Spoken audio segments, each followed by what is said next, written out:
مفتی طارق مسعود special.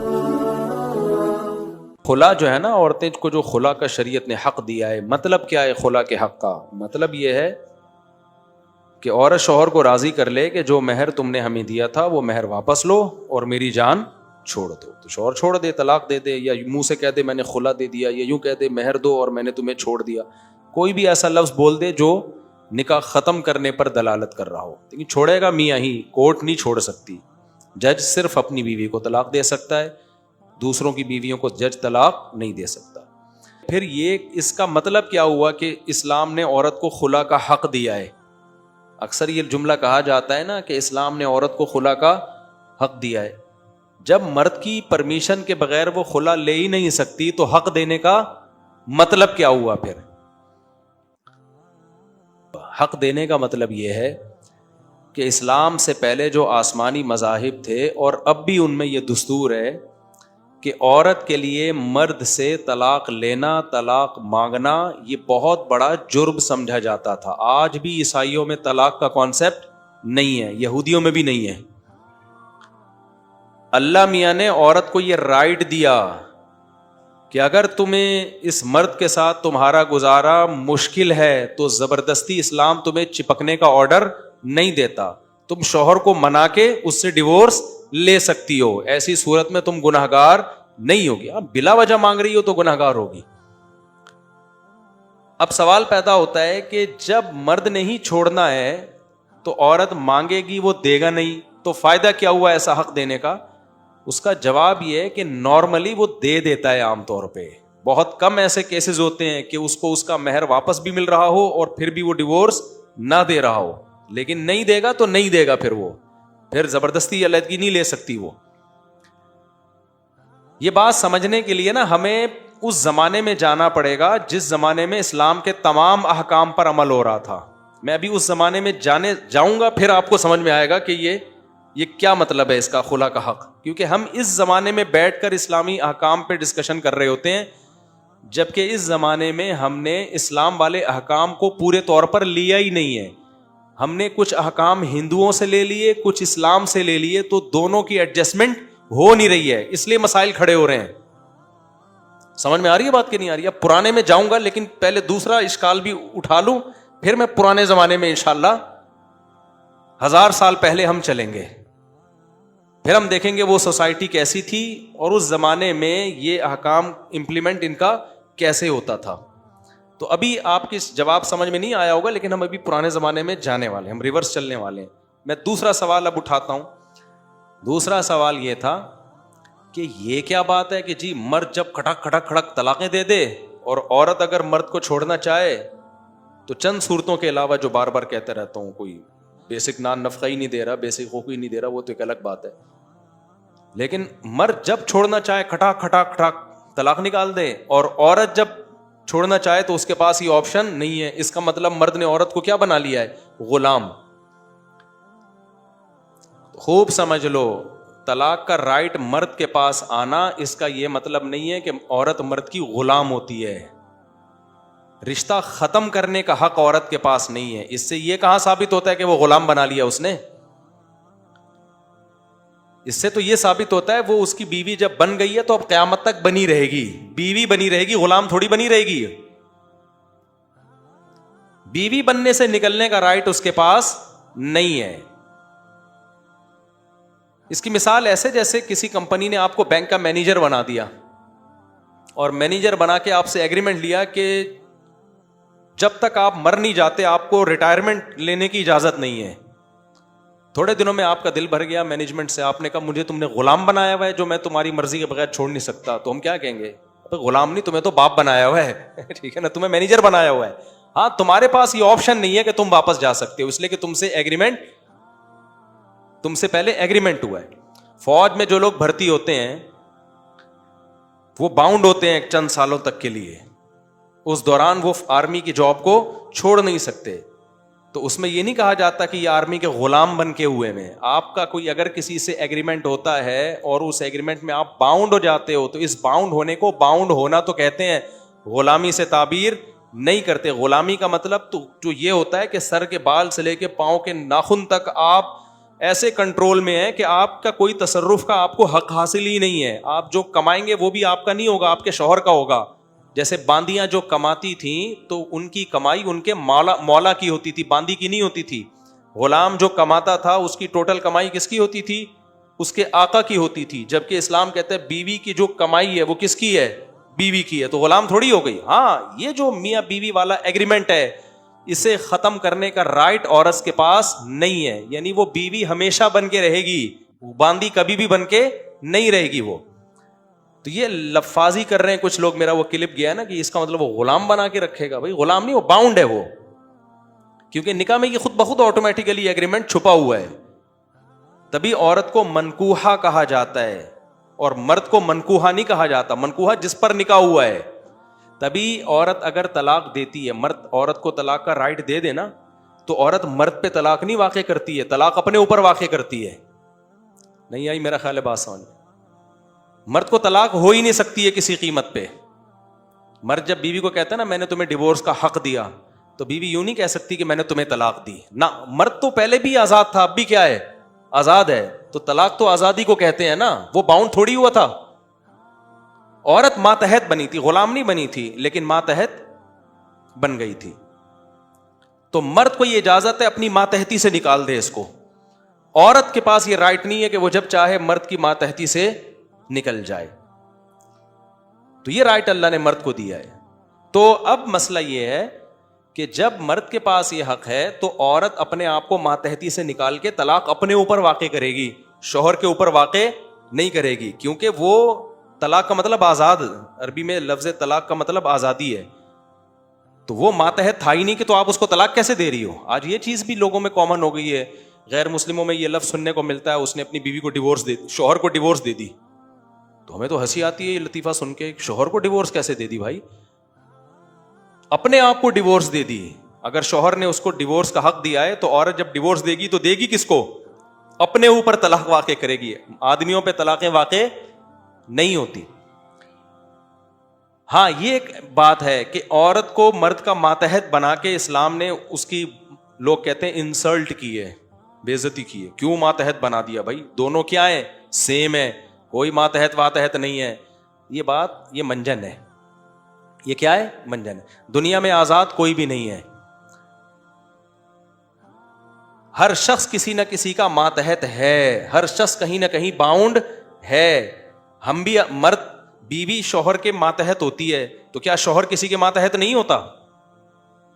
وہ بھی تو کہیں نہ کہیں کسی کے ماتحت ہوگا. وہ دفتر میں اپنے باس کے ماتحت ہوگا, کچھ نہیں ہے تو علاقے کے ناظم کے ماتحت ہوگا, وہ کچھ نہیں ہے تو وزیر اعظم کے ماتحت ہوگا. ماتحت ہونا الگ چیز ہے, غلام ہونا الگ چیز ہے. ماتحت ہونا عیب نہیں ہے, غلام ہونا عیب ہے. سمجھتے ہو بات کو؟ تو اگر آزادی دلانی ہے نا عورت کو شوہر کے ماتحتی سے, تو میاں کو باس کی ماتحتی سے آزادی دلاؤ, عوام کو حکومت کی سرپرستی سے آزادی دلاؤ. بولو ہمارا کوئی سربراہ نہیں ہے, ہم ماتحت نہیں ہیں, ہم آزاد ہیں. اس سے پورا ملک کا نظام کیا ہو جائے گا؟ برباد. تو ایسے ہی عورت کو اگر شوہر کی سربراہی سے باہر نکال دیں گے, گھر کا سیٹ اپ کیا ہو جائے گا؟ برباد. گھر بھی چھوٹی سی ریاست ہوتی ہے, اس میں بھی کوئی سربراہ ہونا چاہیے اور کوئی ماتحت ہونا چاہیے. جب تک آپ چھوٹے ہوتے ہو, آپ ابا کے ماتحت ہوتے ہو کہ نہیں ہوتے؟ تو بچوں کے حقوق پہ تحریک چلانی چاہیے. کوئی بچہ باپ کا ماتحت نہیں ہے, کیونکہ ماتحت ہونا ایک عیب ہے. اس کا مطلب بچے باپ ہیں, اور باپ کل سے کیا ہے؟ وہ بچہ ہے. گھر کا تو بیڑا غرق ہو جائے گا. کمپنی میں مینیجر وہ سربراہ ہوتا ہے, اور جو نیچے لوگ ہوتے ہیں وہ اس کے کیا ہوتے ہیں؟ ماتحت ہوتے ہیں. تو ہر شخص, ہم گھر کے سربراہ ہیں, ہر جگہ سربراہ تھوڑی ہیں, کہیں سربراہ ہیں کہیں ماتحت ہیں. عورت اپنے بچوں کی سربراہ ہے, شوہر کی کیا ہے؟ ماتحت ہے. وہ غلامی کا لفظ الگ چیز ہے, ماتحت ہونا الگ چیز ہے. اب سمجھ میں آ رہی ہے بات کہ نہیں آ رہی ہے؟ تو یہ خواتین کے حقوق کے نام پہ منجن بک رہے ہیں مارکیٹ میں کہ عورت اور مرد کو برابر کر دو اور کوئی کسی کا ماتحت نہیں ہے. ایسے تو گھر کا نظام گیا برباد. تبھی تو انگریزوں کے ہزار گز کے میں نے گھر دیکھے ہیں, بندے ہی نہیں ہوتے اس میں, کیونکہ جب عورت شوہر کی ماتحت ہی نہیں ہوتی, وہ گرل فرینڈ کی طرح ڈیل کرتا ہے اس کو, وہ گھر بساتا ہی نہیں ہے. سارا پروگرام ہی انگریزوں کا بڑھ گیا ہے, جاپانیوں کا تو بالکل ہی بڑھ گیا پروگرام. تو یہ اللہ نے عورت پر احسان کیا شوہر کے ماتحت, تاکہ وہ رکھے تمہیں عزت کے ساتھ. رہا یہ مسئلہ کہ ٹھیک ہے عورت شوہر کی ماتحت ہوتی ہے, طلاق واقع بھی عورت کے اوپر ہوتی ہے, خلا واقع بھی عورت کے اوپر ہوتا ہے, مرد کے اوپر نہیں ہوتا واقع. تو اللہ نے مرد کو کیوں یہ رائٹ دے دیا کہ دھڑ دھڑ دھڑ جب چاہے طلاق دے دے؟ جہلم والی سرکار نے ایک اور گڑبڑ کی ہے. جہلم والی سرکار نے کہا ہے کہ جیسے مرد کا بلا وجہ طلاق دینا گناہ ہے, ایسے ہی عورت کا بلا وجہ خلا لینا بھی گناہ ہے. ہو جائے گا واقع لیکن گناہ ملے گا. ہم تو کہتے ہیں خلا ہوگا ہی نہیں جب تک شوہر سائن نہیں کرے گا. لیکن جہلم والی سرکار کے پاس چونکہ علم بھی نہیں ہے, عمق بھی نہیں ہے علم میں, تو وہ پھینکتے رہتے ہیں ماشاءاللہ مارکیٹ میں. انہوں نے ایک اور بات بھی پھینکی ہے, ہونا تو یہ چاہیے تھا میں اس پہ بھی اسی طرح سے ریکارڈ کرواتا, جہلم کا کلپ چلاتا پھر بتاتا, لیکن چلو اب موضوع چل پڑا ہے تو ایسے ہی چلا دیتا ہوں میں یہ بات. آپ ویڈیو تلاش کریں گے جہلم والی سرکار کی ویڈیو مل جائے گی آپ کو. اس میں جہلم والی سرکار نے یہ بات کہی ہے کہ جیسے مرد کے لیے بلا وجہ طلاق دینا گناہ ہے لیکن ہو جائے گی, ایسے ہی عورت کا بلا وجہ خلا مانگنا گناہ ہے لیکن ہو جائے گا. یہاں بھی جہلم والی سرکار نے وہ بات کی ہے جو نہ قرآن سے میچ کرتی ہے, نہ حدیث سے, نہ اجماع امت سے. خوب سمجھ لو, عورت بلا وجہ خلا کا مطالبہ کرتی ہے گناہگار ہوگی, خلا ہوگا نہیں جب تک شوہر نہیں دیتا. مسئلہ یوں ہے, اور شوہر بلا وجہ بیوی کو طلاق دیتا ہے, ہو جائے گی لیکن گناہگار نہیں ہوگا اگر سنت کے مطابق طلاق دے رہا ہے. وہ گناہگار جب ہوگا جب اکٹھی 3 طلاقیں دے دے وہ. اب یہاں پر ایک بڑا اشکال, جو اور مضبوط اشکال ہوتا ہے, کہ اس کا مطلب یہ ہوا کہ مرد جب چاہے طلاق بھی دے دے اگر وہ شرعی طریقے سے دیتا ہے. شرعی طریقہ طلاق کا کیا ہے کہ اکٹھی 3 نہ دی جائیں, صرف 1 طلاق دی جائے, پاکی کے ایام میں طلاق دی جائے, حیض کی حالت میں نہ دی جائے, اور ان پاکی کے ایام میں طلاق دی جائے جن میں بیوی سے ہم بستری نہ کی ہو. یہ 3 شرطیں اللہ نے لگائی ہیں طلاق کو جائز رکھنے کے لیے. آپ نے ایسا نہ دینا شروع کر دیں, ابھی میں پوری ڈیٹیل آدھا بیان نہ کہیں سن کے کہ اچھا جائز ہے تو چلو بھائی دھڑ دھڑ دھڑ, ابھی میں پوری بات جب تک نہ سنے نا وہ آگے اس کو کلپ نہ کاٹ کے بنا دیں کہیں. جائز طلاق کا کیا طریقہ ہے؟ جب عورت حیض سے پاک ہو, یعنی حیض کی حالت میں نہیں دینی, پاکی کے ایام میں دینی ہے. پہلی شرط حیض میں نہیں دینی, پاکی کے ایام میں. نمبر 2, پاکی کے ایام میں بھی جب دینی ہے جب بیوی سے ہم بستری نہ کی ہو. ہم بستری کر لی تو اب آپ کے لیے طلاق دینا جائز نہیں ہے, اگلے طہر میں دے سکتے ہو. تیسری شرط یہ لگائی گئی ہے کہ 1 سے زیادہ نہیں دینی ایک ٹائم پہ. یہ 3 شرطوں کے ساتھ اگر کوئی طلاق دیتا ہے تو انجینئر صاحب نے اس کو بھی حرام کہا ہے, گناہگار ہوگا اگر بلا وجہ دے رہا ہے, جبکہ یہ حرام نہیں ہے. کیوں؟ حدیث میں آتا ہے ابغض الحلال الی اللہ الطلاق, حلال چیزوں میں سب سے زیادہ ناپسندیدہ اللہ کو کیا لگتی ہے؟ طلاق. تو اس کا مطلب ہے کیا؟ بولو نا, ہے حلال, ناپسندیدہ ہے, اپریشیٹ نہیں کیا جائے گا, ملامت کی جائے گی کہ ہر حلال کام کرنے کا نہیں ہوتا, لیکن ناجائز ہونے کی کوئی دلیل بولو نہیں ہے. اب اس پر اشکال ہوتا ہے اصل کہ واہ بھائی واہ, یعنی عورت مرد سے جان چھڑا نہیں سکتی جب تک شوہر خلا کے پیپر پہ سائن نہ کرے, اور بلا وجہ خلا مانگ رہی ہے تو گنہگار بھی ہوگی. عورت پہ اتنی ساری پابندیاں, اور میاں صاحب کو کہا جا رہا ہے کہ جب چاہو چھوڑ دو, بس چھوڑنے کا ایک تمیز والا طریقہ ہے, اس طریقے سے چھوڑ دو, گناہ نہیں ہوگا, ناپسندیدہ ہے. تو یہ تو مرد کو بہت زیادہ فری نہیں کرا لیا اسلام نے. نہیں آئی میرا اشکال سمجھو گے تو آگے جواب کھوپڑی شریف میں آئے گا. یہ تو مرد کو بہت زیادہ رائٹ دے دیا نا. کیا خیال ہے بھائی؟ جن جن کی سمجھ میں اشکال آیا نا ہاتھ کھڑا کر, میں کو پاگل نہیں بیٹھا ہوا یہاں پہ. لیکن انجینئر صاحب کا چونکہ علم میں عمق نہیں ہے, گہرائی نہیں ہے, کچھ حدیثیں ترجمے ادھر سے دیکھ لیے ادھر سے دیکھ لیے, تو کوئی بھی مفتی یہ نہیں لکھ سکتا فتوے میں, کوئی ریلائبل مفتی, کہ طلاق دینا ناجائز عمل ہے. کبھی بھی نہیں کوئی لکھے گا مفتی. وہ یہ لکھے گا غیر شرعی طریقے سے دینا ناجائز عمل ہے. ہاں وہ یہ لکھے گا کہ قابل ملامت ہے, برا کام ہے, ناپسندیدہ ہے.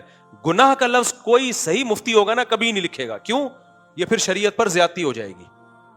اب سوال یہ پیدا ہوتا ہے کہ یہ کیا بات ہے بھائی, گناہ بھی نہیں ہے, اس کو آپ جب چاہو چھوڑ دو, قابل ملامت ہے, بس گناہ نہیں ہے.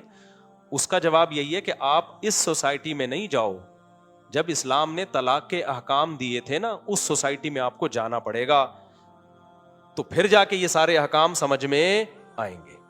وہ سوسائٹی تھی جہاں 2-3 شادیوں کا رواج تھا. اسلام کے طلاق کے خلا کے احکام یہ اس سوسائٹی کے لیے ہیں جہاں شادی بیاہ میں اسلام کے سارے احکام کو فالو کیا جائے. اگر آپ آدھے احکام ہندوؤں سے لیتے ہیں, طلاق والے احکام آپ اسلام سے لیتے ہیں, تو وہ آپس میں ایڈجسٹ نہیں ہو پاتے. اس کی میں ایک مثال سے بات سمجھاتا ہوں. آپ نے یہ والا حکم اسلام کا لے لیا کہ شادی شدہ مرد اور عورت کو پتھروں سے مار کے ہلاک کیا جائے گا اگر وہ زنا کرتے ہیں. یہ ہے نا اسلام میں. کیا خیال ہے بھائی؟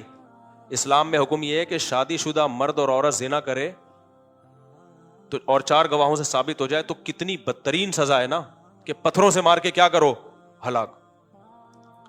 لیکن آپ نے نکاح پہ پابندی لگا دی مرد اور عورت کے, کہ جلدی شادی بھی نہیں کرنی ہے تو ایک بیوی سے زیادہ آپ کر نہیں سکتے, بھلے بیوی بوڑھی ہو جائے, ہے بھائی. اور عورتوں کو بے پردہ بھی آپ نے چھوڑ دیا کہ ادھر دوستی. یعنی بے پردگی والے احکام آپ نے یورپ سے لے لیے, شراب کباب نائٹ کلب والے احکام, اور پتھروں سے مار کے ہلاک کرنے والی جو زنا کی سزا ہے وہ آپ نے کہاں سے لے لی؟ اسلام سے. تو بدنام اسلام ہوگا, لیکن ان لوگوں کی نظر میں بدنام ہوگا جن کے پاس کھوپڑی بولو نہیں ہے, جن کو اللہ نے عقل دی ہے. وہ کہیں گے بھائی یہ اسلام کا فالٹ نہیں ہے, یہ ہمارا فالٹ ہے کہ ہم پتھروں سے ہلاک کرنے والی سزا تو اسلام سے لے رہے ہیں, اور نکاح میں حلال میں جو اللہ نے اتنی وسعتیں پیدا کی ہے, مرد کو کہا ہے بھائی تو غریب بھی ہے تو نکاح کر لے, اتنا آسان بنا دیا, 2 3 4 شادیوں کا کر دیا. پھر کوئی عورت بغیر نکاح کے رہتی نہیں ہے مسلم سوسائٹی میں, تو زنا کرے گا کیسے وہ کمبخت؟ اس کے بعد بھی کمبخت جا کے کرتا ہے تو پھر تو گاڑ کے اس کو مارنا چاہیے زمین میں کمبخت کو. نہیں آ رہی میرا خیال ہے بات؟ تو یہاں بھی یہی مسئلہ ہوا ہے کہ اسلام نے جب طلاق کا رائٹ مرد کو دیا ہے نا, کہ تم جب چاہے دے سکتے ہو بشرطے کہ شریعت کے مطابق جب چاہے دے سکتے ہو, ناپسندیدہ ہے مت دینا, لیکن دو گے تو گناہ نہیں ہے, کوئی سزا نہیں ہے اس پہ اسلام میں. تو یہ اس سوسائٹی میں دیا ہے جہاں اسلام نے ایک اور حکم دیا ہے. وہ حکم یہ ہے فَانْكِحُوا مَا طَابَ لَكُم مِّنَ النِّسَاءِ مَثْنَىٰ وَثُلَاثَ وَرُبَاع, 2 3 3 اور 4 4 نکاح کرو. اب ہوگا یہ کہ جب مرد سوسائٹی میں 4 بیویاں رکھنے کی کوشش کریں گے تو خواتین مارکیٹ سے کیا ہو جائیں گی؟ شارٹ. کیونکہ اللہ نے اتنی عورتیں پیدا نہیں کی ہیں کہ ایک کے مقابلے میں 4. یہ کبھی بھی سوسائٹی میں یہ ریشو رہا ہی نہیں ہے, ڈبل بھی نہیں پیدا ہوتی. اتنی بھی نہیں ہے کہ کسی سوسائٹی میں 50,000 مردوں اور 1,00,000 عورتیں ہوں, یہ بھی نہیں ہوتا. بہت زیادہ ہوگا, 50,000 مرد ہوں گے, 51,000 عورتیں ہوگی, بلکہ ریشو اکثر برابر ہی رہتا ہے. ہوگا یہ کہ جب مرد کوشش کرے گا نا زیادہ بیویاں رکھنے کی, تو عورت کا حصول مردوں کے لیے مشکل ہو جائے گا. جو بہت ہی ہائی لیول کے, اپر لیول کے, رائل فیملی کے لوگ ہوں گے, شہزادے ٹائپ کے, کروڑ پتی ارب پتی لوگ ہوں گے, وہ تو 2 کر لیں گے, بہت مشکل ہوا تو 3 کر لیں گے. نارمل طبقے کے لیے 1 کا حصول بھی مشکل ہو جائے گا. سمجھ میں آ رہی ہے بات کہ نہیں آ رہی ہے؟ بھائی آپ ایک سوسائٹی میں فرض کرو 50,000 مرد ہیں اور 50,000 کو چھوڑو, 50 مرد اور 50 عورتیں ہیں. مثال سے بات سمجھو, اگر کھوپڑی شریف کام کر رہی ہے, ایک سوسائٹی ہے, 50 مرد ہیں اس میں اور 50 کیا ہیں بولو خواتین. مرد کو اجازت دے دی تو 4 کر سکتا ہے, آپ کا کیا خیال ہے 50 مرد 4 بیویاں کر لیں گے؟ ہے ہی نہیں تو کہاں سے کریں گے؟ اسلام نے جو چھوٹ دے دیا نا مردوں کو کہ 4 کر لو, اس کا یہ مطلب نہیں کہ مرد کر بھی لیں گے. لوگ کہتے ہیں یار اتنی عیاشی اور مرد 4 چھل لے کے گھوم رہا ہوگا.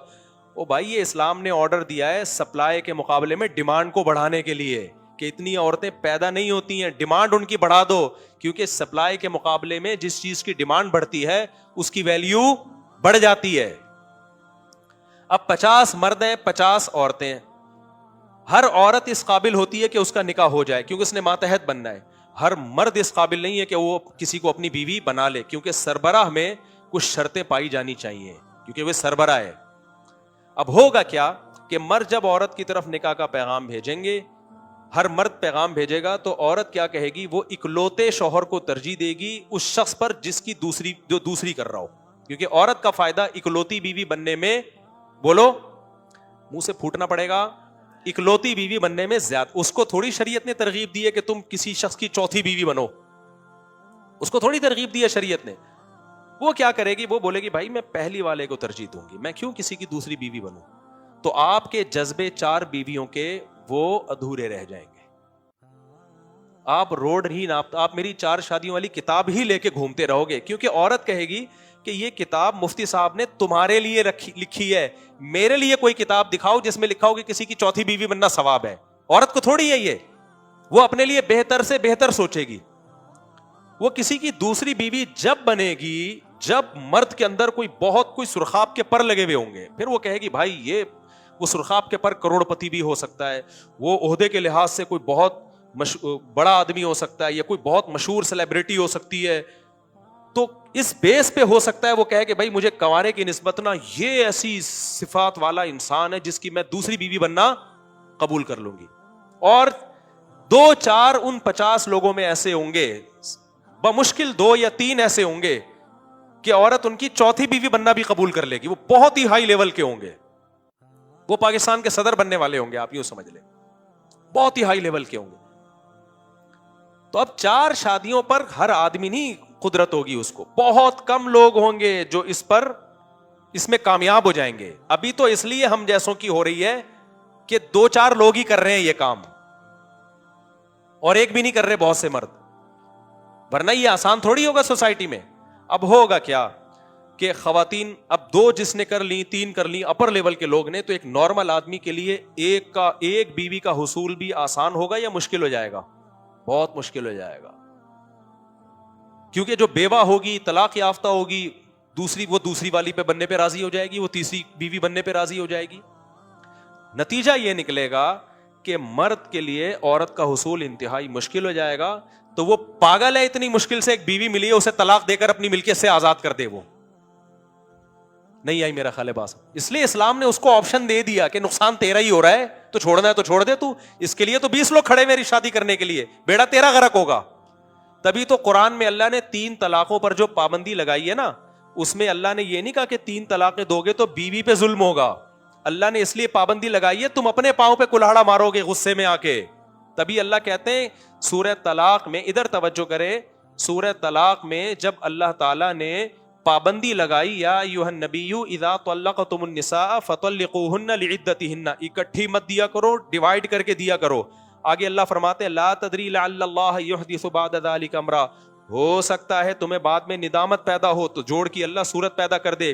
آگے اللہ فرماتے ہیں ومن یتق اللہ یجعل لہ مخرجا, جو اللہ کے بتائے ہوئے طریقے کے مطابق طلاق دیتا ہے, یعنی اللہ سے ڈرتا ہے, تو جس مصیبت نے اس نے اپنے آپ کو ڈالا ہے اللہ اس کے لیے اس مصیبت سے نکلنے کا راستہ رکھتا ہے. اور جو اللہ کے بتائے ہوئے طریقے کے مطابق طلاق نہیں دیتا فقد ظلم نفسہ, اس نے بیوی پہ ظلم نہیں کیا, اس نے اپنے اوپر ظلم کیا ہے. تو یہ 3 طلاقیں جو اللہ نے کہا ہے کہ دینا جائز نہیں ہے, یہ عورت کو ظلم سے بچانے کے لیے نہیں, یہ مرد کو ظلم سے بچانے کے لیے کہ اس کا کیا نقصان ہو رہا ہے, اس کے لیے تو 100 رشتے لائن میں کھڑے ہوئے ہیں, بیڑا تو تیرا غرق ہو رہا ہے. نہیں آئی میرا خیال ہے. اس کی اور آسان مثال دیتا ہوں. دیکھو آپ کے پاس BMW آ گئی, ایک غریب آدمی کے پاس کروڑوں روپے کی کسی نے گفٹ دے دی اور بول دیا کہ یہ کروڑوں روپے کی چیز کا تو مالک ہے, تو اگر زبان سے یہ بول دینا کہ میں نے BMW کو طلاق دی تو یہ تیری ملکیت سے نکل جائے گی اور تجھے گناہ بھی نہیں ہوگا. آپ دو گے اس کو طلاق؟ بولو دو گے؟ بولا کہ ٹھیک ہے حلال ہے, مگر مجھ سے بڑا بیوقوف کون ہوگا اتنی کروڑوں روپے کی چیز کو میں اپنی ملکیت سے ایسے ہی نکال دوں. اور آپ اگر نکال دو گے تو کیا BMW اخبار میں اشتہار دیا جائے گا کوئی ہے اس کو رکھنے والا؟ بھائی 100 لوگ لائن میں کھڑے ہوئے ہوں گے. تو ہم عورت کی حیثیت کو آج کی سوسائٹی کے لحاظ سے دیکھ رہے ہیں جس میں ایک شادی کا رواج ہے جس نے عورتوں کا بیڑا غرق کر دیا ہے. اسلام نے جو سسٹم دیا ہے اس میں عورت کا حصول آسان نہیں تھا, تو اسلام نے مرد کو طلاق کا رائٹ اس لیے دے دیا اور حلال بھی اس لیے کر دیا کہ بھائی نقصان جس کا ہوتا ہے نا ملکیت سے نکالنے کا رائٹ اسی کو دیا جاتا ہے, کیونکہ وہ اپنا نقصان, دنیا میں کوئی بھی بیوقوف ایسا نہیں ہے جو اپنا نقصان کر کے اپنی ملکیت سے بیوی نکال دے, نقصان تو تیرا ہو رہا ہے. مفتی طارق مسعود اسپیشل